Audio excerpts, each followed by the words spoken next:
এভাবেও জিতা যায়। কথায় আছে ওস্তাদের মার শেষ রাতে।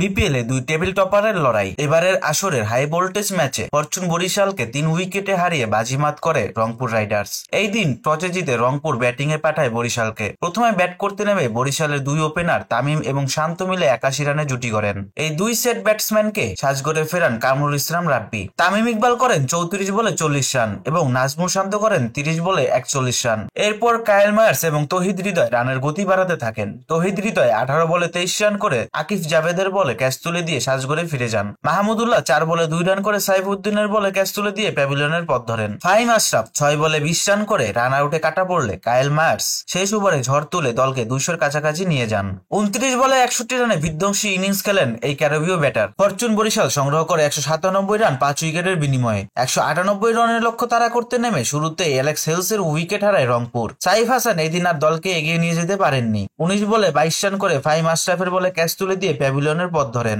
অল্প সময়ের ব্যবধানে দলে প্রথম সুযোগ পাওয়া তৌফিক খানের উইকেট হারালে 66 রানে 3 উইকেট হারিয়ে চাপের মুখে পড়ে যায় রংপুর। এরপর ইফতেখার আহমেদ এবং খুশদিল শাহর পার্টনারশিপের ঘুরে দাঁড়ায় রংপুর, কিন্তু এরপরই বাদে বিপত্তি। 15 রানের মধ্যে 4 উইকেট হারিয়ে চাপে পড়ে যায় রংপুর। ইফতিখার ফেরেন 36 বলে 48 করে, আর ম্যাচে আশা জাগানো খুশদিল ফেরেন 24 বলে 48 রান করে। এরপর বরিশালের কাছে সহজ সমীকরণ, এক ওভারে ওদের ডিফেন্ড করতে হবে 26 রান, কিন্তু ম্যাচ পকেটে ঢুকাতে পারলো না বরিশাল। রংপুরের অধিনায়ক দেখালেন শো। শেষ ওভারে কায়েল মায়ার্সকে 3-6-3-4-এ 30 রান নিয়ে দলকে জয় এনে দেন নুরুল হাসান সোহান। বিপিএল এর এবারের আসরের এই নিয়ে দুইবার মুখোমুখি হয় এই দুই দল, আর দুইবারই জয় তুলে নিয়ে 6 ম্যাচে 12 পয়েন্ট নিয়ে টেবিলের শীর্ষে অবস্থান করছে রংপুর, আর বরিশালের অবস্থান টেবিলের দ্বিতীয়তে।